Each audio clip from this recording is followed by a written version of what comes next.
Hello everyone, कैसे हैं आप लोग? आई होप कि आप लोग बहुत अच्छे होंगे। तो चलिए आज की क्लास में आप सबको मोस्ट वेलकम है। एक बार आप लोग साउंड को चेक कर लीजिएगा, साउंड क्लियर है या फिर नहीं है। चांदनी, गुड इवनिंग। तो आप लोग जितने भी जुड़े हुए हैं आप लोग सभी को गुड इवनिंग। तो चलिए आज की क्लास को स्टार्ट किया जाए। तो एक बार फिर से हम क्लासेस आपका जो मैथ वाला है वह शुरू से यानी जीरो लेवल से आपका जो स्टार्ट कर रहे हैं, जो कि आज का आपका जो पहला जो टॉपिक है वह है real numbers and number system. तो इससे आपका जो क्वेश्चन है, जो लगभग 4 क्वेश्चन पूछा जाता है, इसलिए इस टॉपिक को आप लोग अच्छे से समझिएगा और हम कोशिश करेंगे कि आपका एक क्लास में है जो समाप्त हो जाए। तो चलिए स्टार्ट किया जाए। एक बार साउंड को खाली आप लोग चेक कर लीजिएगा कि साउंड क्लियर है या फिर नहीं है।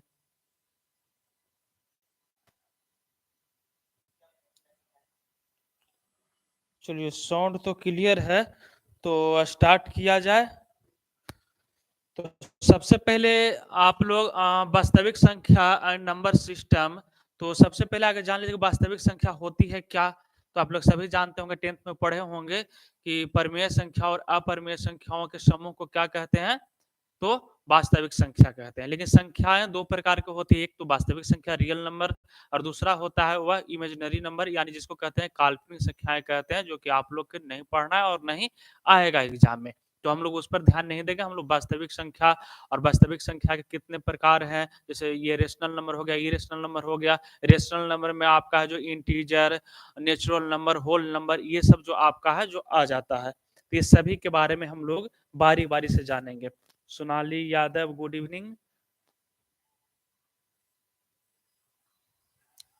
संध्या भी है, नव्या भी है, सोनाली भी है, चांदनी भी है। तुम अकेले थोड़े हो। और एक बार आप लोग लाइक भी करते चलना, ठीक है। तो सबसे पहले ये काल्पनिक बारे में नहीं पढ़ना है, तो छोड़ो, काल्पनिक जानना ही नहीं है हम लोग के। हम लोग सीधा सीधा आते हैं आगे परिमेय संख्या पर कि परिमेय संख्या क्या होती है। तो कोई भी वास्तविक संख्याएं यानी सभी वास्तविक संख्याएं जिसे पी वाई क्यू के फॉर्म में हम लोग लिख सकते हैं, जहां पर Q does not equal zero और पी और क्यू क्या है, तो एक इंटीजर है, उसी को हम लोग क्या कहते हैं, तो परिमेय संख्या कहते हैं। जैसे में आपका 1/2 भी हो जाएगा, 0 भी हो जाएगा, 3 भी हो जाएगा, -1 भी हो जाएगा, -2 भी हो जाएगा, 1/2 भी हो जाएगा। अंडर रूट 4, तो अंडर रूट 4 के अगर जो स्क्वायर निकालते हैं तो 2 आ जाता है, ये भी हो जाएगा। तो ये सब है जो परिमेय संख्या हो जाएगा। लेकिन अब बात यहाँ ये है कि अपरिमेय संख्या क्या है।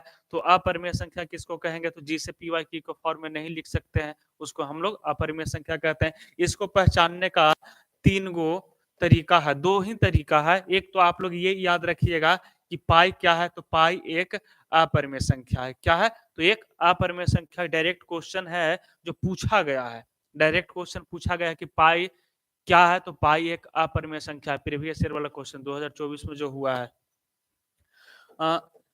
फिर याद रखना है कि अगर कोई नंबर ये अंदर रूट में है और उसका एग्जैक्टली स्क्वायर रूट नहीं निकाल सकते हैं, जब उसका पूरा पूरा जब वर्गमूल नहीं निकालेंगे तब वह हो जाएगा कौन सी संख्या, तो अपरिमेय संख्या। जैसे में आप लोग देखिएगा तो अंदर रूट 2 निकाल पाइएगा नहीं, अपरिमेय संख्या। अंदर रूट 3 स्क्वायर रूट निकाल पाइएगा नहीं, एग्जैक्टली नहीं निकाल सके, कौन सी संख्या, अपरिमेय संख्या हो जाएगा। अंदर रूट 4 निकालते हैं तो इसका स्क्वायर रूट 2 आता है, तो अंदर रूट 4 अपरिमेय नहीं होगा, ये हो जाएगा जो परिमेय संख्या हो जाएगा। तो ये था आपका परिमेय अपरिमेय। और तीसरा आप लोग याद रखिएगा कि अगर कोई संख्या अनावर्ती है, अशांत अनावर्ती के मतलब कि इस तरह से बढ़ रहा है, 1 0 1, यहाँ पर 1 0 है तो यहाँ पर 2 0 हो गया, फिर 1 हो गया, फिर यहाँ पर 3 0 हो गया, फिर 1 हो गया। इस तरह से अगर जो कोई बढ़ रहा है अनावर्ती रूप से, तब उसको अपरिमेय संख्या। तो ये वाला पैटर्न पर आपका क्वेश्चन पूछता है, ये वाला पर पूछता है, ये वाला, तीनों तरह से है जो आपका पूछता है। आप लोग पी वाई क्यू अगर जो प्रीवियस ईयर अगर जो बुक आप लोग जो खरीदे होंगे तो जाके देखिए 2024 वाला में ये तीनों पर है जो आपका पूछा गया है। लेकिन परमीय वाला में याद रखिएगा कि अगर कोई रेकॉर्डिंग है, रेकॉर्डिंग अगर जो रहेगा तो भी परमीय होगा, अगर जो अशांत होगा तो भी होगा, लेकिन अशांत अनावर्ती नहीं होना चाहिए। अशांत अनावर्ती हो गया तब वह अपरिमेय संख्या होगा, ठीक है। तो आप लोग ये बताइएगा कि निम्नलिखित में कौन अपरिमेय संख्या है। Which of the following is an irrational number. निम्नलिखित में कौन है जो अपरिमेय संख्या है, जल्दी से बताइए। तो यहाँ पर देखिएगा कि अंडर रूट 5 क्या है? फर्स्ट बार में ही बताते हैं कि अपरिमेय संख्या। ये आपका क्वेश्चन है जो 2024 में पूछा गया है। निखिल शर्मा, राम राम, जय श्री राम। ये देखिए अंडर रूट 25 है तो इसका स्क्वायर रूट निकालते हैं तो 5 आ जा रहा है जो कि परिमेय संख्या है। 1.08 है जो कि परिमेय संख्या है। 2 है जो कि परिमेय संख्या है, यानी जो दशमलव 7 दशमलव भी जो संख्या है वह भी होगा जो परिमेय संख्या होगा। ठीक है, नेक्स्ट देखते हैं। तो नेक्स्ट में देखिए ये आपका है जो क्या है, रेकरिंग वाला नंबर है, यानी अशांत संख्या है। अशांत दशमलव इसको बोलेंगे। तो अशांत दशमलव वाला भी होता है जो परिमेय संख्या होता है। जैसे इसको हम लोग 5.233 ये इस तरह से है, तो 3 के इस तरह से 3 पर एक रेकरिंग करके इसको हम लोग शांत कर सकते हैं, रोक सकते हैं, स्टॉप कर सकते हैं। तो ये आपका है जो परिमेय संख्या हो जाएगा। लेकिन इसी ने अगर जो इस पैटर्न पर रहता है 5.2323332 डॉट डॉट डॉट इस तरह से अनावर्ती रूप से रहता, तब इसको बोलते हैं अपरिमेय संख्या। तो ये आप लोग को ध्यान रखना है। ठीक है, नेक्स्ट क्वेश्चन। तो नेक्स्ट क्वेश्चन है, नेक्स्ट आपका टॉपिक स्टार्ट होता है परिमेय अपरिमेय संख्या। जब आप लोग जान गए तो क्या जानना है आप लोगों को? तो आप लोग को जानना है नेचुरल नंबर्स। अब कहिएगा कि ये सब क्यों बता रहे हैं? तो जब तक आप लोग नंबर सिस्टम पढ़ोगे, नंबर के बारे में जब तक जानकारी नहीं होगा, तब तक आप लोग को मैथ्स नहीं बनेगा। इसका जरूरत पड़ेगा आपको एपी में, इसका जरूरत आपको पड़ेगा किस में? तो सांख्यिकी में। इसका जरूरत पड़ेगा किस में? तो इसका जरूरत पड़ेगा आपको प्रोबेबिलिटी में। यानी इसके बिना बनना असंभव है। डायरेक्ट टू डायरेक्ट यहां से भी क्वेश्चन है जो पूछा जाता है। हाँ, चांदनी करती है ये भी क्लास। तो याद रखिएगा डायरेक्ट टू डायरेक्ट। आप लोग अब बच्चा नहीं है कि परिभाषा याद रखिएगा, डायरेक्ट याद रखना है। 1 2 3 4 5 डॉट डॉट डॉट कहाँ तक? इनफाइनाइट तक को क्या कहते हैं? प्राकृत संख्या कहते हैं। यानी counting number are called natural number. ठीक है, मेन आपको जो याद रखना है वह ये याद रखना है कि प्रथम n प्राकृत संख्याओं का योग क्या होता है, क्योंकि क्वेश्चन पूछता है, इसलिए आप लोगों को याद रखना है प्रथम n प्राकृत संख्याओं का योग। ये आपको समझना है। 3-4 क्वेश्चन यहाँ से उलट फेर के आपका है जो हर एक शिफ्ट में पूछा जाता है। तो अब आप लोग को याद क्या रखना है? तो पहला तो ये दे देगा कि प्रथम 5 प्राकृत संख्याओं का योग क्या होगा। प्रथम 5 प्राकृत संख्याओं का योग तो आप लोग आसानी से निकाल लगो। 1 2 3 4 5, यहां तक तो सही है। लेकिन ये दे दिया कि प्रथम 100 प्राकृत संख्याओं का योग क्या होगा, तब थोड़ा हार्ड हो जाएगा। इसलिए आप लोग को याद रखना है कि प्रथम n प्राकृत संख्याओं का योग कहेगा तो n2 into n plus 1 upon कितना कर देंगे? 2। कहने का मतलब है कि आप प्रथम 100 प्राकृत संख्याओं का योग पूछेगा। तो योग पूछेगा तो n बराबर कितना है? तो n बराबर आपका यहाँ 100 दिया हुआ है। तो यहाँ पर देखिए कि योग बराबर होता है क्या चीज? तो n2 into n plus 1 upon में क्या होता है? तो 100 होता है। कहने का मतलब है कि 100 गुना 100 प्लस 1 यानी 1 गुना 101 101 होगा ना। लेकिन सॉरी यहाँ पर ये 2 होगा, डिवाइड में 100 नहीं होगा। तो 2 से अगर जो डिवाइड इसमें कीजिएगा तो 50 गुना 100 कट गया। अब 50 गुना इसमें जब कीजिएगा तो ये 50 100 कितना आ जाएगा? 50 आ जाएगा। तो इस तरह से आप लोग निकाल सकते हो। विवेक कुमार, तो ये हो गया आपका सम। जब प्रथम n प्राकृत संख्याओं का योग पूछेगा तब। दूसरा आपका है जो पूछता है कि प्रथम n प्राकृत संख्याओं का मीडियन और मीन क्या होगा, यानी माध्य और माध्यिका क्या होगा। तो माध्य और माध्यिका n संख्या का कह रहा है। तो आपका योग आप लोग देख रहे हैं कि आपका योग क्या हो रहा है। योग बराबर आप लोग देखें कि प्रथम n प्राकृत संख्याओं का जो योग होता है वह होता है n2 into n plus 1 upon में 2 होता है। लेकिन अब हम यहाँ पर पूछ रहे हैं कि मीन या मीडियन क्या होगा। दोनों इसका सेम होता है, याद रखिएगा। मीन या फिर मीडियन पूछेगा, दोनों है जो क्या होता है? तो दोनों सेम होता है। तो n2 into n plus 1 upon 2। अब प्रथम n प्राकृत संख्या का पूछ रहा है, यानी संख्या कितना है? n है। तो n से डिवाइड कर देंगे तो n कैंसल बराबर n2 n plus 1 अपॉन कितना हो जाएगा? 2 हो जाएगा। तो ये है जो इसका इससे क्या निकल जाएगा? आपका माध्य या फिर माध्यिका निकल जाएगा। जैसे अगर जो पूछेगा कि प्रथम 20 प्रकृत संख्याओं का माध्य क्या होगा, तो क्या करना है 20 n बराबर 20 हो जाएगा, तो 20 से 21, 21 बटा जब 2 कीजिएगा तो कितना आ जाएगा 10.5 आ जाएगा। तो इस तरह से आप लोग निकाल लीजिएगा। और थर्ड नंबर पर आप लोग याद रखिएगा कि प्रथम n प्रकृत संख्याओं के वर्गों का योग क्या होगा। तो वर्गों का योग बराबर होता है, डायरेक्ट आपका जो फॉर्मूला है पूछ लिया जा सकता है, क्योंकि यह बीपीएससी में डायरेक्ट है जो आपका पूछा गया था। तो n two into n plus one two into two n plus one upon क्या होता है 6 होता है। अब यहाँ ये कह सकता है कि प्रथम 10 प्रकृत संख्याओं का माध्य है जो क्या होगा, प्रथम 10 प्रकृत संख्याओं प्रथम 10 प्रकृत संख्याओं के वर्गों का योग क्या होगा। और नहीं तो आपको ऐसे दे देगा कि 1 के स्क्वायर प्लस 2 के स्क्वायर प्लस 3 के square plus dot dot dot, यहाँ मान लो 10 न करके यहाँ पर 20 दे दे कि 20 के स्क्वायर बराबर क्या होगा। अब यहाँ तक करने में आपको लगेगा टाइम भी ज्यादा लगेगा और आपका दिमाग भी है जो दिमाग की हरी बत्ती रेड बत्ती में बदल जाएगा। तो यहाँ पर आपको ये याद रखना है n two into n plus one और two into two n plus one upon क्या हो जाएगा 6। ये फॉर्मूला से आप लोग बना लीजिएगा। फोर्थ नंबर पर आपको याद रखना है कि प्रथम एन प्रकृत संख्याओं के घनों का योग क्या होता है। तो ये भी आपका है जो बहुत बार पूछता है, तो डीएलएड में पूछ सकता है, तो याद रखिए डायरेक्ट फॉर्मूला ही पूछ सकता है। तो प्रथम एन प्रकृत संख्याओं का जो घनों का योग होता है, जो आपका ये जो योग है इसी को क्या कर देंगे स्क्वायर कर देंगे। इसी को क्या करना है स्क्वायर कर देना है, यानी n two into n plus one upon two के हो जाएगा होल स्क्वायर। जैसे अगर जो पूछेगा क्वेश्चन जैसे आपका पूछ दे ये कि प्रथम क्वेश्चन हम पूछ रहे हैं कि प्रथम 10 प्रकृत संख्याओं के घनों के योग होगा। ठीक है, अब घनों का योग पूछ रहा है तो घनों का योग बराबर हम लोग क्या पढ़े अभी कि n two into n plus one क्या होता है अपॉन में 2 के होल स्क्वायर होता है। अब इसका हम लोग करना है होल स्क्वायर।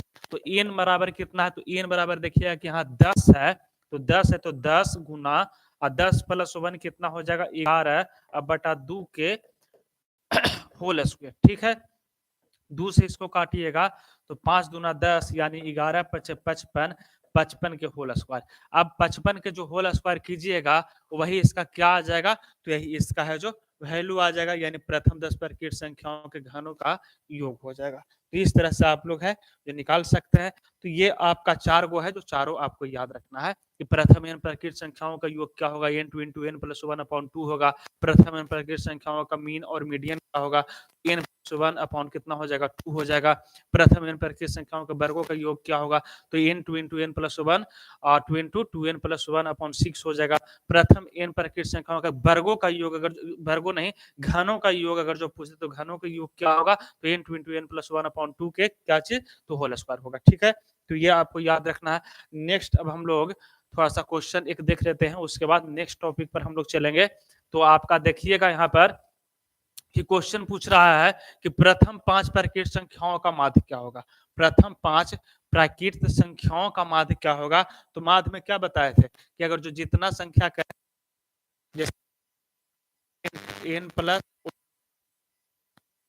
माध्य या फिर माध्यिका, तो एन बराबर आपका कितना है, तो यहाँ 5 कह रहा है, तो 5 कह रहा है तो 5 एक कितना हो जाएगा 6 हो जाएगा अपॉन में 2, यानी 6 बटा 2 बराबर कितना आ जाएगा 3 हो जाएगा। माध्य कितना होगा 3 हो जाएगा। योग कहता तो n two into n plus one upon में 2 करते, यानी 5 गुना 5 है कितना 6 बटा 2, यानी 5 36 बटा 2 बराबर कितना आ जाता 15 आ जाता है। ऐसे भी आप लोग जोड़िएगा तो 15 का 1 प्लस 2 प्लस 3 प्लस 4 प्लस 5, लेकिन ऐसे जो टाइम लग जाएगा, लंबा जब संख्या रहेगा तो नहीं हो पाएगा। यानी ऑप्शन नंबर सी हाँ बिल्कुल सही है।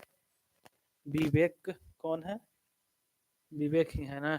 ठीक है, तो ये आप लोग समझ गए, इस तरह से आप लोग कर लीजिएगा। फॉर्मूला नहीं याद रहेगा कोनो बात नहीं, क्या करना है माध्य पूछेगा जो संख्या रहेगा उससे 1 बढ़ा करके उससे 2 से डिवाइड कर देना है। 5 कहेगा 5 1 6 बटा 2 बराबर 3, 10 कहेगा 10 1 11 बटा 2, 20 कहेगा 20 1 21 बटा 2 यानी 10.5। तो इस तरह से आप लोग निकाल लीजिएगा। ठीक है, नेक्स्ट क्वेश्चन है कि प्रथम 100 प्रकृत संख्याओं का योग क्या होगा। अब इसमें योग पूछ रहा है कि इसका योग है जो क्या होगा बताओ। इसका योग है जो क्या होगा, प्रथम 100 प्रकृत संख्याओं का योग क्या होगा। निखिल शर्मा का भी ऑप्शन 3 आ रहा है। तो प्रथम 100 प्रकृत संख्याओं का योग कह रहा है, तो सम बराबर क्या होता है, तो सम बराबर हम बोले योग बराबर कि n two into n plus 1 upon में क्या होता है 2 होता है। नहीं याद रहेगा तो इस तरह से याद रखना है कि जो संख्या है वह लिख देंगे और गुना किससे करेंगे, तो एक बढ़ा करके गुना कर देंगे, यानी 100 एक कितना हो जाएगा 101, और बटा किससे, तो 2 से डिवाइड कर देंगे, यानी 50 दूनी 100 और 50 गुना 101 कीजिएगा तो ये हो जाएगा 5050, यानी ऑप्शन नंबर कौन सा, तो इसमें बी वाला है जो सही हो जाएगा। हाँ निखिल शर्मा बी बिल्कुल सही है, विवेक का भी सही आ रहा है, लेकिन लाइव इसमें दिखा रहा है का है ना, बच्चा तो जुड़े हुए हैं लेकिन लाइव नहीं दिखा रहा है। नेक्स्ट क्वेश्चन, एक क्वेश्चन और है, इससे भी आप लोग प्रैक्टिस कर लो कि प्रथम 10 प्रकृत संख्याओं के वर्गों का योग क्या होगा। पहले तो लिखने का लैंग्वेज ये है और दूसरा लिखने का लैंग्वेज ये हो सकता है, सेम सेम यही क्वेश्चन के दूसरा लैंग्वेज हम लिख रहे हैं, 1 के स्क्वायर प्लस 2 के स्क्वायर प्लस 3 के square plus dot dot dot यहाँ 10 का स्क्वायर दे देगा। अब पूछेगा का मान क्या होगा, का मान क्या होगा। अब बताइए कि इसका मान है जो क्या होगा, इसका मान क्या होगा। डीजी भी हाजिर हो गई, राधे राधे ड्रीम गर्ल, और तुम दी थी आज टेस्ट की नहीं दी थी, तो इसका मान निकालने का रहा, तो वर्गों का योग बराबर क्या होता है बताओ, वर्गों का योग बराबर क्या होता है, तो n two into n plus 1 और क्या बताए थे हम 2n प्लस 1 अपॉन में क्या होता है 6 होता है। तो इस पर आप लोग निकाल सकते हो, तो निकाल करके आप लोग देख लेना कि इसका आंसर है जो कितना आता है। 10 से कह रहा है तो 10 गुना 11 गुना 21 बटा कितना हो जाएगा 6 हो जाएगा। इसको काटिएगा तो 7 या 21 3 दूना 6, 2 से काटिएगा 5 दूना 10, यानी 11 पचे 55, अब 55 गुना 7 यानी 7 पचे 35, 7 पचे 35 3 कितना 38, यानी कितना 385, 385 285 आया था, 7 पचे 35 नहीं 385 आ जाएगा, यानी ऑप्शन नंबर कौन सा ए वाला सही हो जाएगा। कितना हल्का से आप लोग बना सकते हो, ठीक है। हाँ 385 बिल्कुल सही है विवेक। नेक्स्ट क्वेश्चन है, प्रथम 10 प्रकृत संख्याओं का घनों का योग क्या होगा। दूसरा लैंग्वेज में इस तरह से लिख सकता है कि 1 के स्क्वायर प्लस 2 के स्क्वायर प्लस 3 के square plus dot dot dot, आप लोग उब नहीं न रहे हो, स्क्वायर नहीं है घनों का योग न है, तो घनों का योग करेंगे तो 1 का क्यू लिखेंगे, 1 का क्यू प्लस 2 का क्यू प्लस 3 का Q plus dot dot dot और लास्ट में 10 का क्यू लिख देगा। पूछेगा कि इसका मान है, जो इसका मान क्या होगा, ठीक है, इस तरह से पूछेगा। पेन का कलर चेंज कर देते हैं, अच्छा 1 मिनट चेंज कर देते हैं कलर, इसका कलर व्हाइट कर देते हैं दिखेगा। तो घनों का योग क्या कहे थे कि घनों का योग रहेगा, तो घनों का योग बराबर n two into n plus 1, जो इसका सम होता है वह सम लीजिए, क्या कर देंगे इसका स्क्वायर कर देंगे।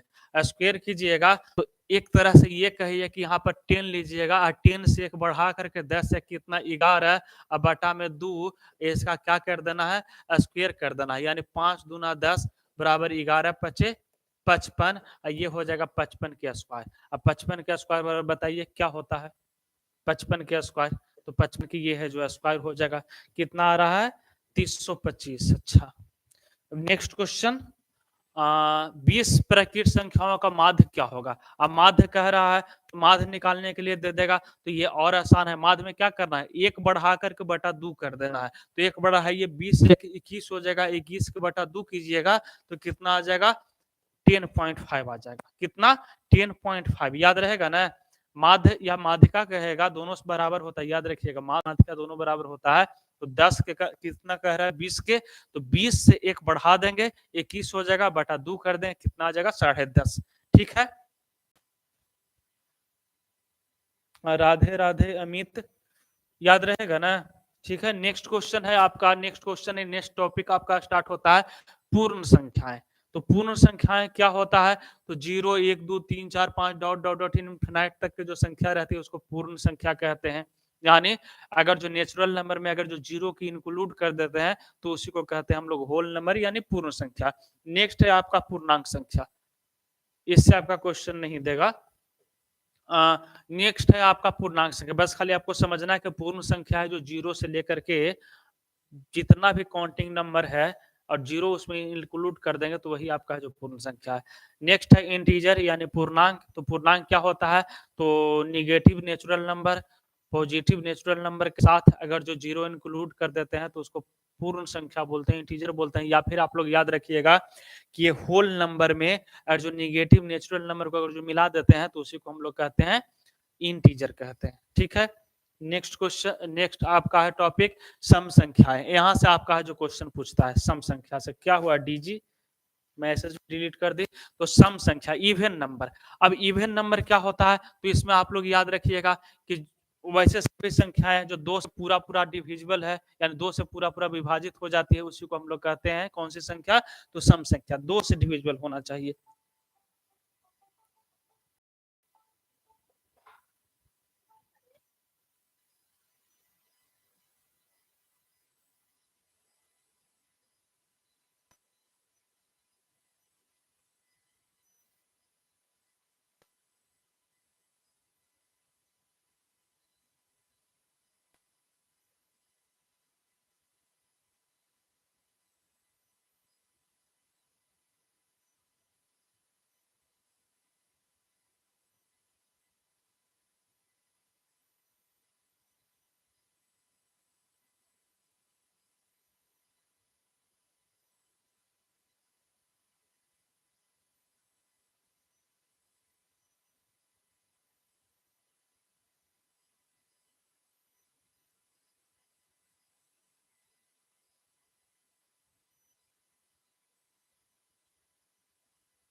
नब्बे बैक हो गई।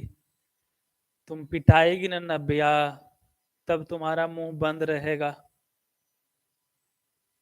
हाँ वही समझो कॉल। पागल कहाँ के। सम संख्या यानी 2 से कोई भी संख्या जो 2 से पूरा पूरा डिविजिबल है उसी को हम लोग कहते हैं सम संख्या कहते हैं। जैसे ने सबसे छोटी जो सम संख्या है वह आपका 2 हो जाएगा। 2 दूना 4, 2 तीन 6, 2 चौ 8, 2 पचे 10, 2 छक 12। इसका डिफरेंस भी होता है जो कितना कितना का होता है, 2 का होता है। कितना का होता है? 2 का। अब आपका पूछेगा कि दो लगातार सम संख्याओं का एचसीएफ है जो क्या होगा? दो लगातार सम संख्याओं का एचसीएफ क्या होता है? तो दो को लगातार कोई संख्या वहां से उठाओ ना। एगो 2 उठा लेते हैं, एगो 4 उठा लेते हैं। इसका एचसीएफ निकालेंगे तो कितना आएगा? 2 दूना 4 कट गया। यहाँ पर एचसीएफ कितना आ गया? 2। यानी 2 लगातार सम संख्याओं का एचसीएफ कितना होता है? 2 होता है। याद रखिएगा। ठीक है? अब पूछ सकता है कि प्रथम एन सम संख्याओं का योग क्या होगा? प्रथम एन सम संख्याओं का योग है क्यों? अरे नहीं भाई तुमको कुछ नहीं बोल रहे हैं नब्या मिश्रा। प्रथम योग क्या होगा? तो याद रखिएगा n two into n plus one into n plus one. अगर जो क्वेश्चन इस तरह से पूछ दे कि प्रथम 20 सम प्रथम 20 सम संख्याओं का योग क्या होगा? संख्याओं का योग क्या होगा? बताओ तो। अब ये पूछ देगा तो क्या होगा? जल्दी से बताओ।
आंसर कितना आया जल्दी से बताओ तो। प्रथम 20 सम संख्याओं का योग, तो प्रथम 20 सम संख्याओं का योग का मतलब है कि n बराबर 20। n का मान कितना आ गया 20 आ गया। अब n two into n plus 1 करना है, यानी 20 गुना 20 प्लस 1 बराबर कितना आ जाएगा 21। 21 गुना जब 20 कीजिएगा तो कितना 21 दूनी 42 420 आ जाएगा। कितना हल्का था, ये वाला क्वेश्चन पूछा भी था एग्जाम में। उसके बाद सेकंड नंबर पर आप लोग याद रखना है कि प्रथम n सम संख्याओं का मीन और मीडियन क्या होता है, ये पूछेगा कि प्रथम n सम संख्याओं का मीन और मीडियन है जो क्या होगा। साउंड है ना क्लियर। तो मीन और मीडियन पूछेगा तो ये और हल्का है, एक बढ़ा देना है। पूछेगा कि प्रथम 20 सम संख्याओं का मीडियन या फिर मीन क्या हो सकता है, कोई एक चीज पूछेगा तो 20 से 21 कर देंगे। प्रथम 100 सम संख्याओं का माध्यिका या फिर माध्य क्या होगा, तो 101 हो जाएगा। बताओ कितना इसका आंसर है जो दे सकते हैं। ठीक है, तो आप लोग याद रखना। क्या हुआ काजू, याद रहेगा ना। आओ एक क्वेश्चन है, इसको हम लोग सोल्यूशन करते हैं। इसमें पूछ रहा है कि which of the flowing number is even, यानी निम्नलिखित में कौन है जो सम संख्या है। निम्नलिखित में कौन सम संख्या है, तो सम संख्या खोजिए ना, कौन है जो 2 से पूरा पूरा डिविजिबल है। 13 है, नहीं है। 15 है, नहीं है। 9 है, नहीं है। बच गया 8। 8 है जो 2 से डिविजिबल है, तो यही हो जाएगा। ठीक है, हाँ बिल्कुल सही है विवेक। नेक्स्ट है आपका कि प्रथम 20 सम संख्याओं का योग क्या होगा। तो इससे पहले हम एग्जांपल में एगो सॉल्यूशन किए कि प्रथम 20 सम संख्याओं का योग क्या होगा। तो इसका सम बराबर क्या होता है, प्रथम n सम संख्याओं का योग बराबर होता है n two into n plus 1, यही ना होता है। तो n बराबर आपका कितना है 20 है। n बराबर 20 के मतलब यहाँ पर ये 20 टू इंटू 20 प्लस 1 यानी 21 गुना करेंगे तो कितना आ जाएगा, तो 21 दूना 42 यानी 420 आ जाएगा, जो कि ऑप्शन नंबर किस में है, ए में है। ठीक है, हाँ बिल्कुल सही है, बिल्कुल सही आ रहा है। नेक्स्ट क्वेश्चन पर चलते हैं। नेक्स्ट क्वेश्चन ही टॉपिक ही आपका आता है विषम संख्या। हम लोग सम संख्या भी कर चुके, अब आपका है विषम संख्या, ऑड नंबर है। अब ये क्या होता है, तो याद रखिएगा उसका सीधा विपरीत होता है। उसमें क्या था कि 2 से पूरा पूरा डिविजिबल था, यानी विभाज्य था। लेकिन इसमें होता है कि जो संख्या 2 से पूरा पूरा डिविजिबल नहीं है उसी को हम लोग विषम कहते हैं। चाहे दूसरा संख्या से हो सकता है, लेकिन वह 3 से हो सकता है, 5 से हो सकता है, लेकिन वह 2 से पूरा पूरा डिविजिबल नहीं होना चाहिए। अगर जो 2 से कोई डिविजिबल नहीं है तब उसको हम लोग कहेंगे कौन सी संख्या, तब उसको हम लोग कहेंगे विषम संख्या। विषम संख्या यानी विषम संख्या सबसे छोटी विषम संख्या कौन है, क्वेश्चन पूछ सकता है कि सबसे छोटी विषम संख्या कौन है। तो सबसे छोटी विषम संख्या आपका एक, क्योंकि 2 से नहीं डिविजिबल है। 3, 5, 7, 9, 9 है जो 3 से डिविजिबल है, लेकिन 2 से डिविजिबल नहीं है, तो ये कौन सी संख्या हो जाएगा, तो ये विषम संख्या हो जाएगी। अब क्वेश्चन पूछ सकता है कि लगातार 2 विषम संख्याओं का एचसीएफ क्या होगा। लगातार पूछेगा कि लगातार 2 विषम संख्याओं का एचसीएफ 1 हो जाएगा। हाँ बिल्कुल सही है, 1।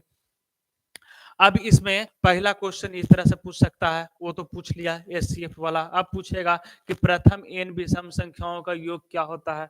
प्रथम n विषम संख्याओं का योग क्या होता है, n स्क्वायर, यानी जो संख्या पूछेगा उसी को हम लोग वर्ग कर देंगे, यानी स्क्वायर कर देंगे। अब मान लो पूछ दिया कि प्रथम 10 विषम संख्या का योग क्या होगा, तो क्या कर देंगे, तो n बराबर यहाँ 10, तो n के स्क्वायर होता है सम बराबर, यानी 10 के स्क्वायर कर देंगे कितना आ जाएगा, 100 आ जाएगा।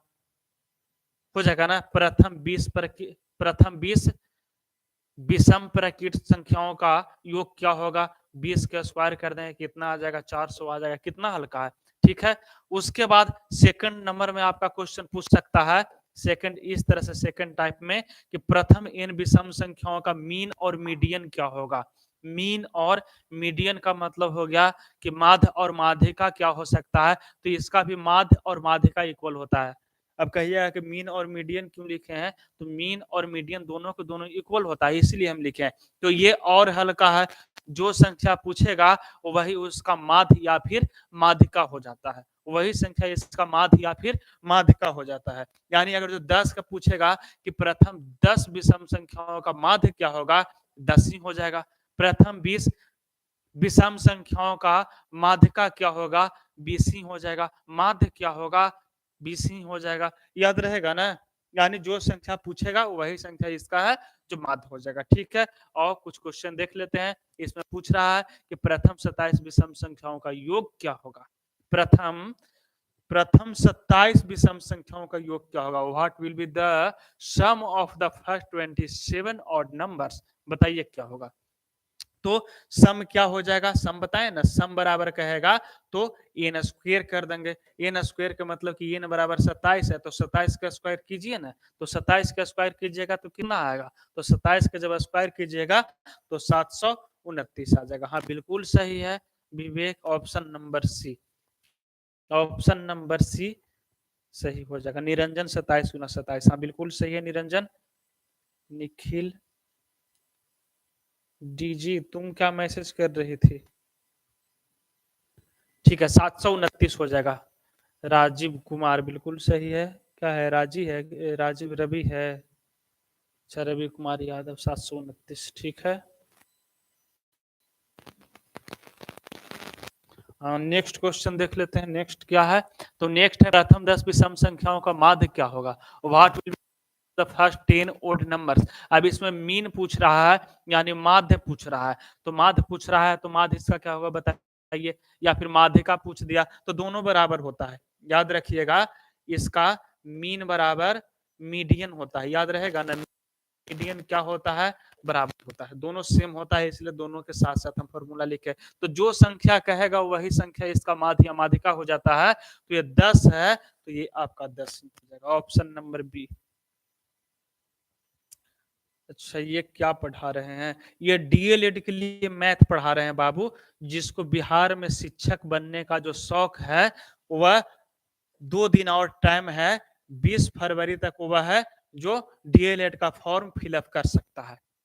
22 जनवरी तक, फरवरी हम लिख दिए, 22 जनवरी तक डीएलएड का फॉर्म फिलअप कर सकता है। ठीक ना, क्योंकि इसके बाद है जो डीएलएड आपका समाप्त कर देगा। कहने का मतलब है कि ये कोर्स नहीं, कोर्स रहेगा, कोर्स का नाम चेंज करेगा, और जो आपका टाइमिंग जो 2 साल है हो सकता है ज्यादा बढ़ा सकता है घटा सकता है, तो इसलिए ये साल है जो आखिरी मौका है टीचर बनने के लिए।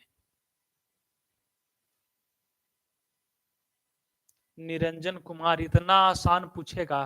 पी वाई क्यू वाला देखे हो बाबू कि नहीं देखे हो, पी वाई क्यू वाला प्रश्न देखो या फिर नहीं देखे हो। मैथ में आपका जो कठिन जो प्रश्न जो पूछता है वह इंस्टॉलमेंट वाला यानी किस्त वाला जो सवाल रहता है वही कठिन रहता है, बाकी आपका सब हलवा क्वेश्चन रहता है।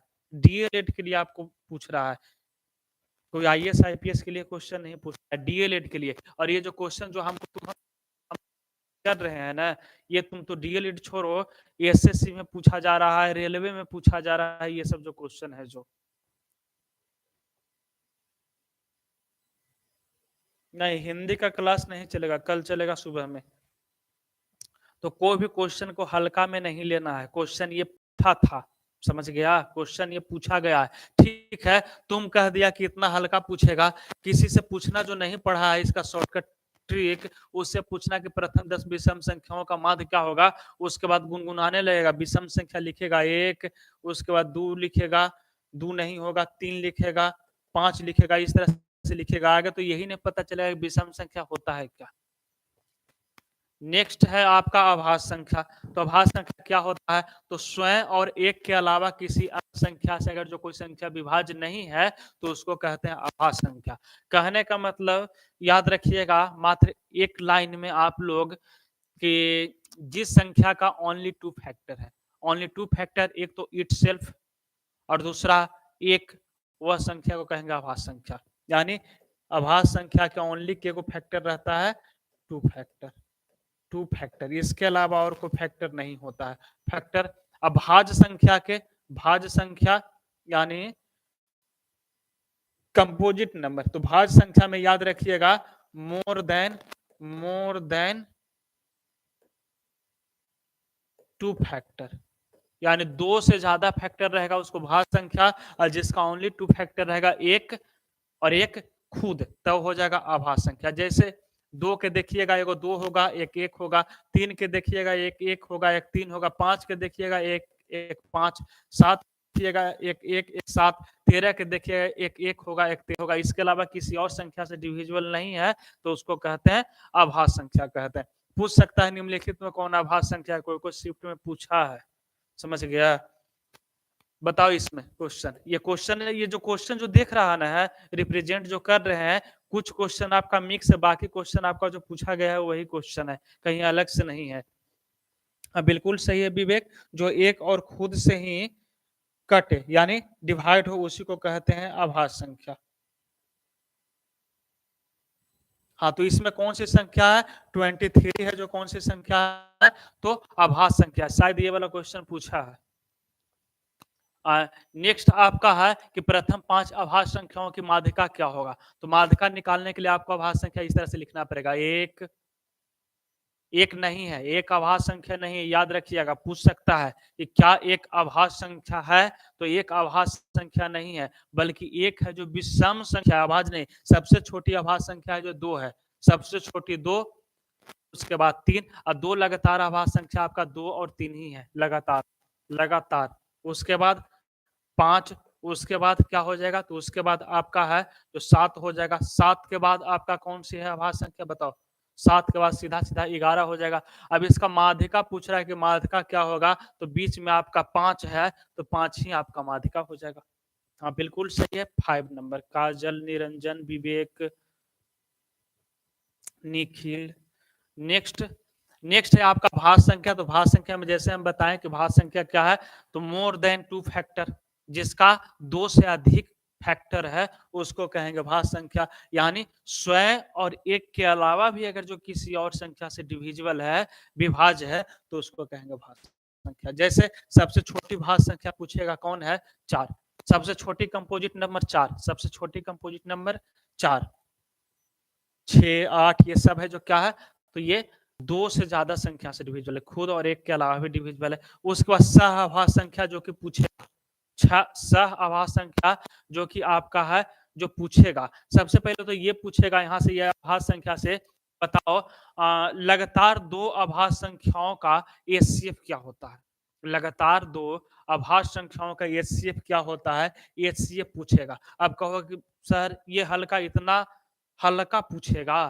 तो ये पूछा गया है, ये पूछ दिया है कि यदि ए और बी अभाज्य संख्या है तो इसका एचसीएफ क्या होगा? तब इसका एचसीएफ क्या होगा? तो अभाज्य संख्या हो गया, मतलब कि इसका स्वयं और एक के अलावा कोई फैक्टर ही नहीं है। और जब फैक्टर ही नहीं है तो यहाँ पर देखिएगा कि एगो ए है, एगो बी है। हम एगो ले लेते हैं यहाँ पर कितना, एगो 5 ले लेते हैं, एगो 7 ले लेते हैं।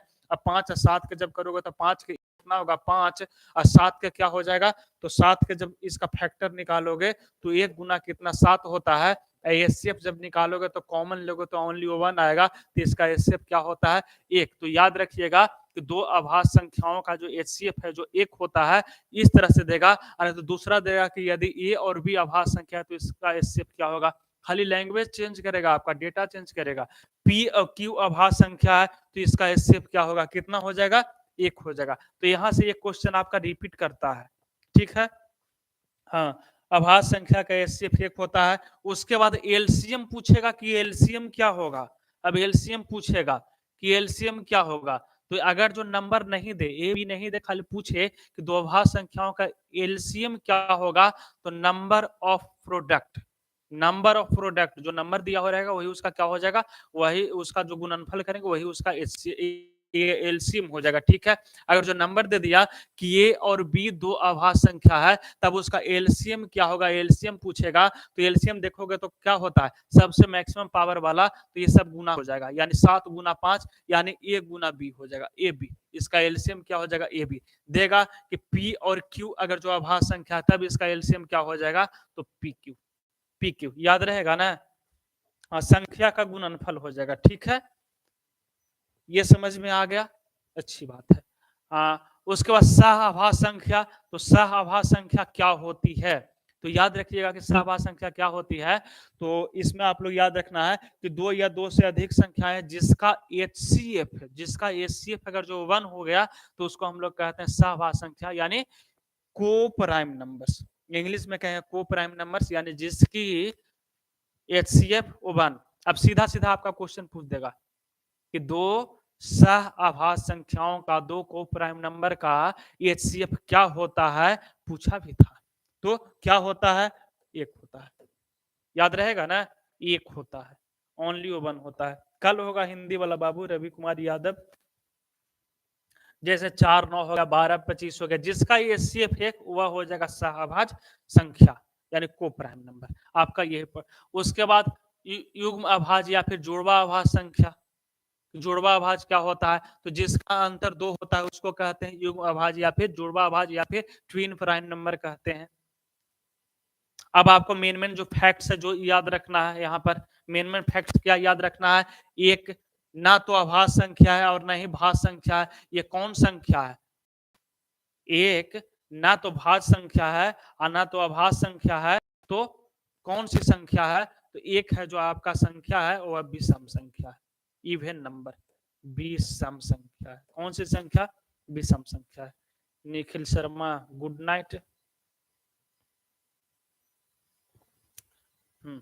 उसके बाद दो परिमेय संख्याओं का गुणनफल सदैव एक परिमेय संख्या होती है। दो गो परिमेय संख्या लेंगे तो उसका गुणनफल परिमेय ही होगा, अपरिमेय कहां से होगा।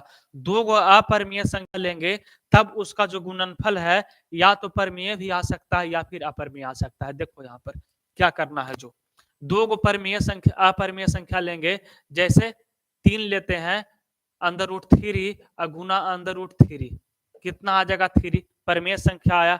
यानी इसका कहने का मतलब है कि अगर जो दो गो अपरिमेय संख्या अगर जो सेम है तो उसका गुणनफल परिमेय होता है। अगर दो अलग अलग अपरिमेय संख्या लेते हैं, पूछा था कि दो अलग अलग अपरिमेय संख्याओं का गुणनफल होगा, अपरिमेय संख्या ही होगा। दो गो अलग अलग ले लेते हैं, अच्छा 2 खा गया, 2 लेते हैं, एक अंडर रूट 3 लेते हैं, तब ये अंडर रूट 6 आएगा, जो कि किसी भी हाल में यह परिमेय नहीं होगा, यानी अपरिमेय होगा। याद रहेगा ना, दो अलग अलग अपरिमेय संख्याओं का जो गुणनफल होता है वह अपरिमेय संख्या होता है, याद रखना। परिमेय संख्या में परिमेय संख्या से जोड़ेंगे परिमेय होगा, परिमेय संख्या में अपरिमेय जोड़ेंगे अपरिमेय हो जाएगा। तो ये फैक्ट्स आपका पूछा था, ये वाला अलग अलग वाला सेम रहेगा तो परिमेय हो जाएगा। दो अपरिमेय संख्याओं का गुणनफल अपरिमेय होता है। दो अपरिमेय संख्याओं का अंतर या गुणनफल कभी परिमेय तो कभी अपरिमेय संख्या भी हो सकता है। अंतर लीजिएगा तो under root 3 minus under root 3 0 आता है, जो कि परिमेय हो जाएगा। वही अंडर रूट 2 लेते हैं और माइनस में अंडर रूट 3 लेते हैं, जो कि अपरिमेय ही रह जाता है। तो परिमेय और अपरिमेय हो सकता है। निरंजन कुमार दे रहा है कि अलग अलग गुणनफल में हमको एक अंडर रूट 2, एक अंडर रूट कितना दे रहा है, 8 दे रहा है। देखो यहाँ पर समझना क्या है, जो ये परिमेय होगा, तुम्हारा कहने का बात सही है कि परिमेय होगा, लेकिन ये देखो अंडर रूट 2 है, गुना इसका जब निकालोगे तो 2 इंटू अंडर रूट 2 आता है, तो दोनों ये सेम ही नंबर है, दोनों सेम है। ये देखो ये परिमेय आपका है, तो आगे परिमेय आगे हम लोग छाट न लेंगे। ब्लर क्यों कर रहा है, ब्लर क्यों कर रहा है तुम, एक मिनट। देखो यहाँ पर इसको अंडर रूट 8 अगर जो निकालते हैं तो 2 इंटू 2 यानी 2 बाहर आ जाएगा, अंदर रूट 2 रह जाएगा। तो ये भी सेम है, ये भी सेम है, तो सेम का ना जब मल्टीप्लाई करेंगे तो आपका जो परिमेय संख्या आएगा। हाँ बोलो चांदनी, ठीक है। उसके बाद है परिमेय संख्याओं का दशमलव प्रसार। तो यहां से भी एक क्वेश्चन है जो आपका पूछता है, परिमेय संख्या का दशमलव प्रसार, यहां से भी क्वेश्चन आपका पूछता है। कल आपको हम थोड़ा सा आगे सिलेबस से इसका रूबरू करवा देंगे, मैथ का सिलेबस क्या है, जो कहाँ कहाँ से क्वेश्चन पूछा जाता है। हम सोचे थे लेकिन याद हम भूल गए, पढ़ाने में व्यस्त हो गए, तो सिलेबस इसका हम करवाए नहीं। हाँ गुड इवनिंग चांदनी। तो परिमेय संख्याओं का दशमलव प्रसार, तो याद रखिएगा कि पी वाई क्यू का दशमलव प्रसार शांत होगा। पहला कंडीशन में आप लोग याद रखिएगा, दो गो कंडीशन होता है। I am back Kajal. P Y Q का अगर जो कोई संख्या इस तरह 2/3 है या फिर कोई भी नंबर है, पी वाई क्यू का दशमलव प्रसार शांत होगा यदि उसका जो डिनोमिनेटर है यानी जो हर है वह 2 के पावर m गुना 5 के पावर n के फॉर्म में रहेगा, तब वह है जो कौन सी, तब वह दशमलव प्रसार शांत होगा, लेकिन यहाँ पर जो आपका m और n है, जो पूर्ण संख्याएं होना चाहिए। पूर्ण संख्या का मतलब 0, 1, 2, 3 डॉट डॉट डॉट इनफाइनाइट तक, ये सब अगर जो कोई रहेगा तब वह है जो कौन सी संख्या होगा, तो शांत संख्या होगा, शांत। जैसे में हम एक ले लेते हैं 2 बटा अगर जो 10 है, ठीक है, तो 2 बटा 2 गुना 5, देख रहे हो 2 और 5 आ रहा है, तो ये आपका हो जाएगा जो शांत संख्या। अगर जो काटो भी इसको तो देखो 0 पॉइंट शांत संख्या हो जाएगा। उसके बाद याद रखना है कि पी बाई क्यू का दशमलव प्रसार अशांत होगा यदि क्यू डज नॉट इक्वल 2 के पावर m इंटू 5 के पावर n के फॉर्म में है। अगर जो इसके फॉर्म में रहेगा तब इसका अशांत होगा। उसके बाद जो मोस्ट भी है आपका जो याद रखना है कि अपरिमेय संख्याओं का दशमलव प्रसार अशांत अनावर्ती होता है। अपरिमेय संख्याओं का जो दशमलव प्रसार होता है वह अशांत अनावर्ती होता है। ये आप लोग याद रखिएगा। अशांत अनावर्ती मतलब 0.201 2 डॉट डॉट डॉट, अगर जो इस तरह से अगर देखने को मिल जाए, अनावर्ती रूप से बढ़े, अनावर्ती रूप से न बढ़ा, सीक्वेंस में नहीं, अनावर्ती रूप से बढ़ा है, तो ये हो जाएगा आपका अपरिमेय संख्या। कौन सी संख्या? अपरिमेय संख्या। आज हिंदी वाला नहीं चलेगा संध्या, कल चलेगा हिंदी वाला। आज हिंदी वाला अब नहीं ले पाएंगे, इसको कंप्लीट कर देते हैं हम। निम्नलिखित में से किसका दशमलव प्रसार शांत है, बताइएगा।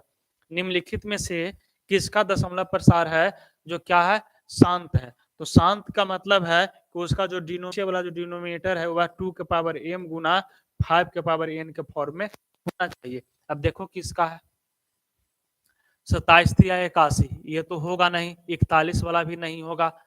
45 वाला 9 पचे 45, जो कि ये 3 2 5 होना चाहिए, लेकिन ये 9 5 हो रहा है, नहीं होगा। 9 5 का मतलब 3 का स्क्वायर गुना 5 नहीं होगा। अब आप बच गया डी, तो डी वाला ऑप्शन सही हो जाएगा। इसको चेक कर लेते हैं। 19, ये आपका 80 है, तो 8 पचे 40, यानी 8 पचे 40 के मतलब कि 19 2 के पावर 3 हो जाएगा। 2 के पावर 3 का मतलब 8 गुना 5 आ गया ना, 2 के पावर m गुना 5 के पावर n के फॉर्म में। तो ये आपका हो जाएगा जो दशमलव प्रसार शांत हो जाएगा डी वाला के।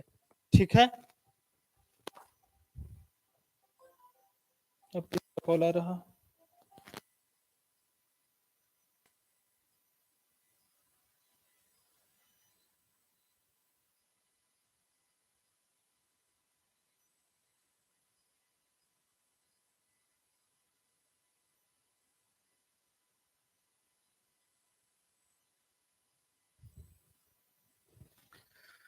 निरंजन कुमार सर, हिंदी का थ्योरी वाली क्लास। ठीक है, हिंदी का क्लास होगा। निम्नलिखित में किसका दशमलव प्रसार शांत होगा? इसमें भी दशमलव प्रसार शांत वाला ही कह रहा है, तो शांत वाला खोजिए। तो इसमें कीजिएगा तो 7 तो आएगा, जरूर आएगा, तो नहीं होगा। इसको कीजिएगा तो 13 सत्ते 91,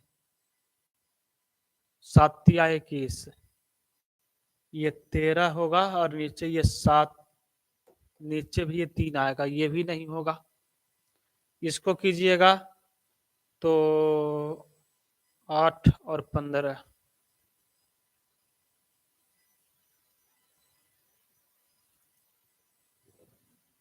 दशमलव प्रसार शांत है।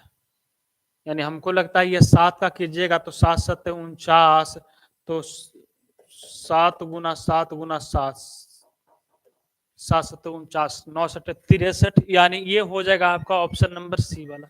नमस्ते अंकल जी। अच्छा,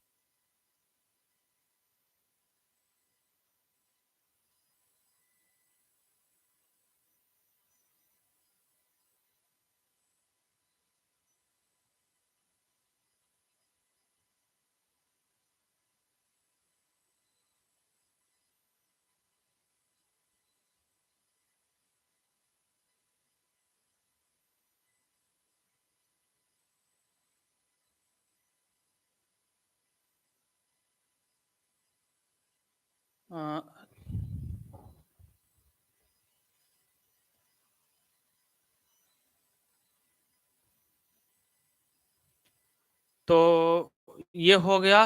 और उसके बाद यहाँ देखिएगा 2 गुना 2, यानी यहाँ पर कहे थे कि क्या होना चाहिए, इंटीजर होना चाहिए। इंटीजर का मतलब कि अगर 2 का हो जाएगा, यहाँ पर शायद टाइपिंग मिस्टेक होगा, कुछ और होना चाहिए था, लेकिन ये 2 का पावर 4 हो जाएगा, ठीक है। अब 5 भी अगर जो अलग से ले लेते हैं, 5 की पावर 0 ले लेते हैं, तो आपका ये भी हो जाएगा, यानी डी भी हो जाएगा, सी भी हो जाएगा, यानी दोनों के दोनों आंसर है जो सही होगा। दोनों के दोनों आंसर है जो सही हो जाएगा।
आज इतना ना कॉल आ रहा ना है जरूरी कि हम भी आज तंग हो गए हैं, अलग-अलग जगहों से आ रहा है। ठीक है, नेक्स्ट क्वेश्चन देख लेते हैं। निम्नलिखित में किसका दशमलव प्रसार अशांत है? अब अशांत कह रहा है तो 400 वाला तो अशांत होगा नहीं, ये 80 वाला भी अशांत नहीं होगा, 400 वाला नहीं होगा, बच गया 121, तो 121 वाला अशांत हो जाएगा, option number C. Next question है, हाँ ये वाला क्वेश्चन आपका पूछेगा, ये वाला क्वेश्चन कोई शिफ्ट में पूछे, लेकिन पूछेगा ये वाला क्वेश्चन। अब ये वाला क्वेश्चन क्या है, तो इसमें कह रहा है कि ये वाला संख्या है, परमेय है कि अपरमेय है कि पूर्णांक, या फिर इनमें से कोई नहीं है। तो ये देखिएगा कि अशांत अनावर्ती है, यानी अनावर्ती रूप से ये बढ़ते जा रहा है, तो अनावर्ती रूप से जब बढ़ते जा रहा है तो कौन संख्या? अपरमेय संख्या, अपरमेय संख्या हो जाएगा। नेक्स्ट क्वेश्चन आपका देखिएगा, नेक्स्ट टॉपिक आपका है प्रेमिका क्या है, तो इसे नहीं पूछता है क्वेश्चन, लेकिन याद रखिएगा कि एक सिद्ध किया हुआ कथन है जिसको अन्य कथनों में सिद्ध करने के लिए यूज किया जाता है। यूक्लिड विभाजन परिमेयका से आपका एक क्वेश्चन है जो पूछता है, बहुत से शिफ्ट में आपका जो क्वेश्चन पूछा गया है।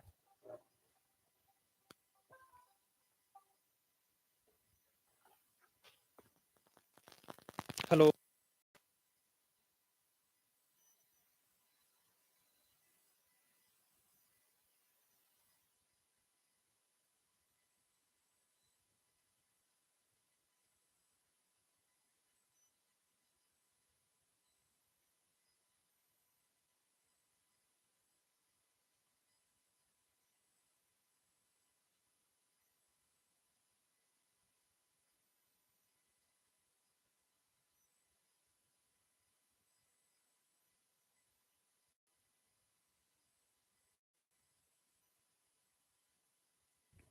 तो इससे आपका क्वेश्चन जो पूछेगा यूक्लिड विभाजन परिमेका से, तो इसमें याद रखिएगा किसी भी दो ये मत याद रखिएगा, साफ याद क्या रखना है आप लोग, ये याद रखिएगा, इतना नहीं।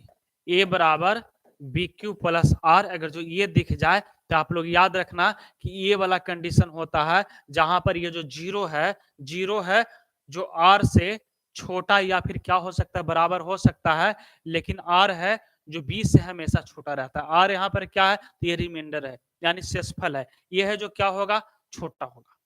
ठीक है, याद रहेगा ना, ये है जो आपका जीरो है जो छोटा होगा।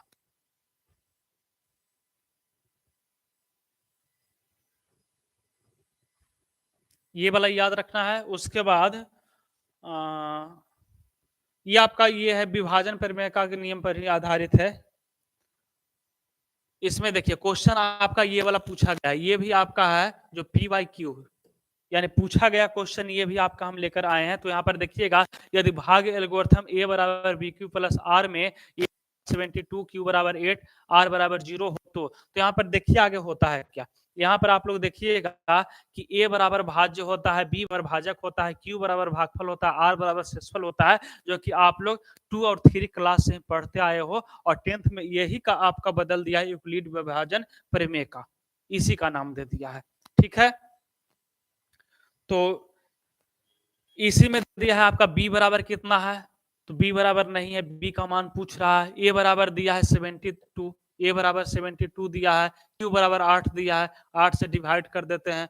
ठीक है, r आपका 0 है, तो यहाँ कर सकते हैं, तो सीधा सीधा आप लोग 8 9 72 यानी कितना आ जाएगा, 9 आंसर आ जाएगा। अगर जो ऐसे निकालोगे थोड़ा लंबा न समझ में आए तो ये a बराबर 72, b बराबर नहीं है, b छोड़िए, q बराबर 8 दिया है, 8 ले लेते हैं आप, प्लस r बराबर 0, ये 0 हो जाएगा। ठीक है, यानी 72 बराबर b गुना 8, 8 गुना में तो इधर भागा में 8 9 72, तो b बराबर कितना आ जाएगा, 9 आ जाएगा। आप लोग इस तरह से भी कर सकते हो। ऑप्शन नंबर कौन सा, तो ये वाला है जो सही हो जाएगा, ऑप्शन नंबर ये वाला सही हो जाएगा। नेक्स्ट क्वेश्चन आपका है कि भाज्य ए और भाजक बी के लिए ए बराबर बी क्यू प्लस आर में शेषफल के लिए कौन सा जो संबंध है जो सही है, कौन सा संबंध सही है शेषफल के लिए। तो एक हम एग्जांपल ले लेते हैं, ये 5 ले लेते हैं और यहाँ पर ये 7 ले लेते हैं। ठीक है, इसको जब डिवाइड कीजिएगा तो 5 का 5 एक बार में डिवाइड कीजिएगा, कितना आएगा, 2 आएगा। तो यहाँ पर आप लोग ये देख रहे हैं, एक और ले लेते हैं, ये 5 ले लेते हैं, ये भी 5 ले लेते हैं, 5 का 5 ये कट के 0 हो गया। तो ये आपका R है, ये R है, ये आपका क्या चीज था, तो इधर देखिएगा ये Q आपका है, ये आपका B है। ठीक है, और ये आपका है जो A हो जाएगा। ठीक है, अब यहाँ पर देखिएगा कि R का जो मान है वह B से हमेशा क्या रहता है, छोटा रहता है, B से छोटा। तो यहाँ पर खोजिए, तो यहाँ पर R का जो मान है B से छोटा किस में है, तो B से छोटा इसमें है, B के बराबर नहीं हो सकता है, B से छोटा होगा या तो 0 के बराबर होगा, या तो 0 के बराबर होगा या 0 से बड़ा होगा। R का जो मान है जो, तो R का मान देखिए 2 है, इसमें 0 के बराबर है, तो यहाँ पर हम R लिखते हैं, ये 0 के बराबर या फिर 0 से क्या हो सकता है, तो 0 से बड़ा हो सकता है R का मान, लेकिन B से हमेशा है जो छोटा रहता है, बराबर नहीं रहता है। बराबर रहेगा तो देखो ये कट जाता है, तो ये वाला कंडीशन होगा, जो कि ये वाला भी आपका क्वेश्चन पूछा गया है। आप लोग PYQ उठा करके देख लेना कि ये वाला क्वेश्चन पूछा गया है कि नहीं पूछा गया है। ठीक है, नेक्स्ट क्वेश्चन, तो यहां से भी आपका क्वेश्चन है जो एल्गोरिथम से नहीं पूछेगा, लेकिन HCF से आपका क्वेश्चन पूछेगा, यूक्लिड विभाजन एल्गोरिथम। यह क्या है, तो यह दिए गए दो धनात्मक पूर्णांकों के HCF गणना करने का तकनीक है, लेकिन इस तकनीक से थोड़े पूछेगा, उसको तो MCQ क्वेश्चन पूछना है, तो MCQ में पूछेगा आप लोग कोई तकनीक यूज करो, डिवाइजन मेथड करो, फैक्टराइजेशन मेथड करो, या फिर मल्टीपल्स मेथड करो, कोई भी आप लोग कर सकते हो। उसके बाद है अंकगणित के आधार प्रमेय का फंडामेंटल थ्योरम ऑफ अरिथमेटिक, तो सभी प्रकृत संख्याओं को उनके भाज्य गुणनखंड के गुणनफल के रूप में व्यक्त किया जा सकता है। यहाँ से आपका ये क्वेश्चन है जो पूछता है, अब यहाँ से दे देगा इस तरह से कि ये 20 है और इसमें पूछेगा 20 में 2 का पावर कितना होगा, 2 का घातांक कितना होगा, इसका अगर जो गुणनखंड निकालेंगे तब, तो ये 20 आपका है, 20 का गुणनखंड देखिए 2 गुना 5 है, यानी 2 के पावर 2 गुना 5 लिख सकते हैं, कितना है, तो इसका घातांक है जो 2 है। तो यहाँ से भी एक का क्वेश्चन आपका है जो पूछा गया है PYQ में।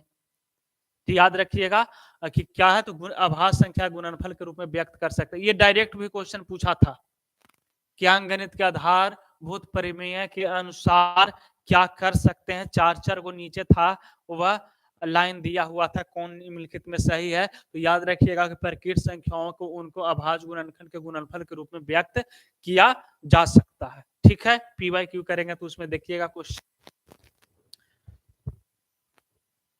चलिए इसमें बताइएगा कि निम्नलिखित में 54 का अभाज्य गुणनखंड है, कौन है जो 54 का अभाज्य गुणनखंड है। तो अभाज्य गुणनखंड आप लोग सभी जानते होंगे, सबसे छोटा नंबर आएगा 2 से लगाते हैं, 27 दूना 54, 3 से लगाइएगा, 2 से फिर लगेगा नहीं, तो 9 तिया 27, फिर 3 से लगाइएगा, 3 तिया 9, ठीक है, यानी कहानी खत्म। 2 गुना के को 3, तो 2 3, तो 3 के पावर हम लोग 3 लिखेंगे, जो कि कितना है, तो ये वाला आपका ऑप्शन नंबर बी में है, बी वाला सही हो जाएगा। 2 के पावर 1 लिख सकते हो, क्योंकि 2 के 1 पावर करेंगे 2 ही आ जाएगा।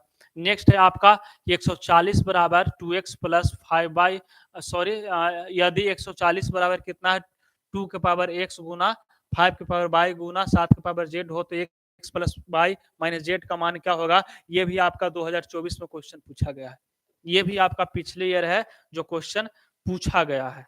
अच्छा, बी ऑप्शन बता रहा है कौन है, MD अंसारी। चलिए, तो 140 के यहाँ देखिएगा, तो 140 का पूछ रहा है, तो यहाँ पर ये 2 दिया है, तो आगे 2 से लगाइए, 70 दूनी 140, 2 से लगाइएगा 35, अब नहीं लगेगा तो 5 दिया है, तो 5 से लगाइए, 7 बचे 35, फिर 7 से लगाइएगा 1। अब यहाँ पर देख रहे हैं कि 2 के पावर कितना हो जाएगा, तो 1 2, 2 गुना 5 को है 1 है, 5 के पावर 1 गुना 7 के को है 1 है, 7 के पावर 1। अब यहाँ पर देखिएगा x के जगह 2 है, तो 2 लिखिए, y के जगह कितना है, 1 है, तो प्लस y यहाँ है, तो प्लस 1 लिखिए, z माइनस में है, तो z के जगह यहाँ 1 है, तो ये 1 माइनस में लिखिए, प्लस माइनस 1 कैंसिल, कितना आ गया, 2 बच गया। ऑप्शन नंबर कौन सा, ए वाला है जो सही हो जाएगा। ऑप्शन कौन सा, ए वाला सही। हाँ अनामिका, गुड इवनिंग। तो इस तरह से कर लीजिएगा।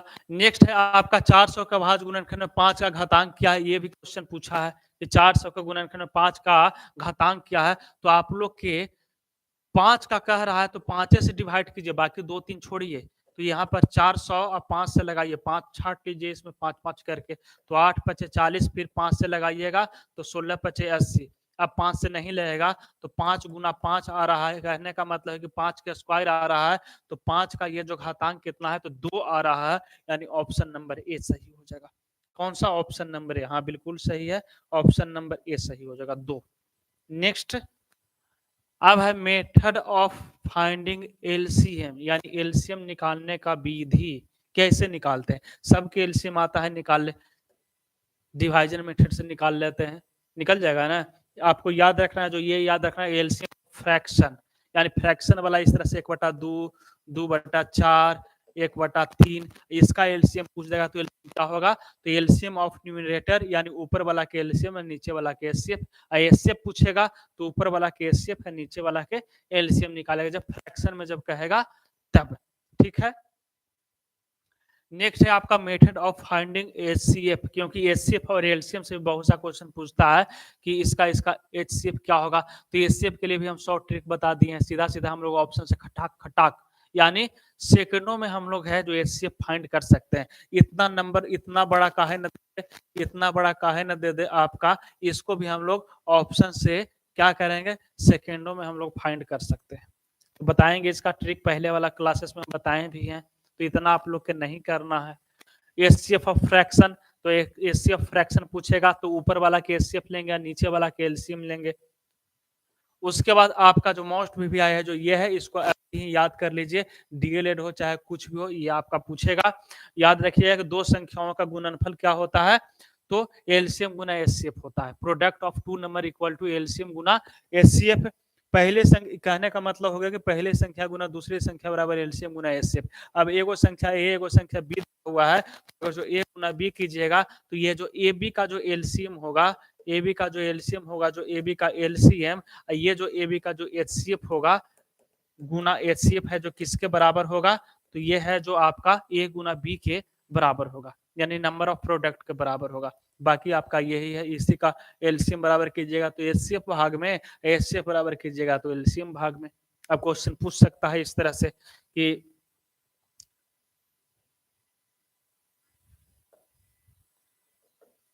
दो, और हल्का ले रहे हैं क्वेश्चन, इतना हल्का ना पूछेगा।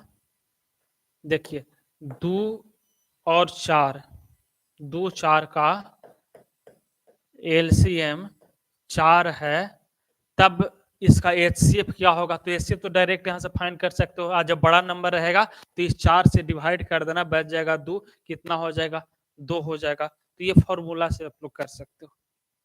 चलिए क्वेश्चन आपका आ गया कि दो संख्याओं का मसा कितना है, 15 है। दो संख्याओं का मसा 15 है। अब क्या कह रहा है, दो संख्याओं का मसा 15 है और लसा कितना 105 है। यदि उनमें से एक संख्या 5 है तो दूसरी संख्या क्या होगा, ये भी क्वेश्चन आपका है जो पूछा गया है डीएलएड में। तो दो संख्याओं का मसा 15, लसा 105 है, पहली संख्या कितना है, 5 है, तो दूसरी संख्या क्या होगा, 5 से डिवाइड कर दो ना, कोई में करो, 5 3 15, 3 बार में कट गया, यानी 105 गुना जब 3 कीजिएगा तो 315, यानी ऑप्शन नंबर सी वाला सही हो जाएगा। यानी इस फॉर्मूला से आप लोग कर सकते हो। सेकंड नंबर पूछ रहा है दूसरी संख्या, तो सेकंड नंबर बराबर हो जाएगा एलसीएम गुना एचसीएफ अब बाटा में फर्स्ट नंबर। ठीक है, तो एलसीएम आपका है जो 15, एचसीएफ आपका 105, एगो संख्या दे दिया है 5, तो 5 दिए 15, 3 से कटा, 3 गुना 105 बराबर 315। ठीक है, आई होप कि आप लोग समझ गए होंगे। नेक्स्ट क्वेश्चन आपका है कि 420 से 130 का मशक क्या होगा। 420 और 130 का मशक क्या होगा, तो जो सबसे छोटी संख्या से ये दोनों संख्या डिविजिबल हो जाएगा वही इसका क्या होगा, जो सबसे छोटी संख्या नहीं, जो सबसे बड़ी संख्या से हाईएस्ट कॉमन फैक्टर ना होता है, तो जो सबसे बड़ी संख्या से दोनों डिविजिबल हो जाएगा वही इसका क्या हो जाएगा, मशक हो जाएगा। अब इसको फाइंड करो झट से। 10 से करेंगे तो 10 से भी दोनों कट जाएगा ना, 11 से नहीं कटेगा, 12 से कटेगा, 12 से भी नहीं कटेगा, 13 से कटेगा, 13 से देखो तो काट के दोनों के, 13 तिया 39, ये 39 होगा, एक 10 आएगा, सॉरी 13 तिया 39, तो बचेगा आपका 12 3 30, नहीं होगा, आपका ऑप्शन नंबर ए वाला सही हो जाएगा। इसका मसा कितना आएगा, 10 आएगा।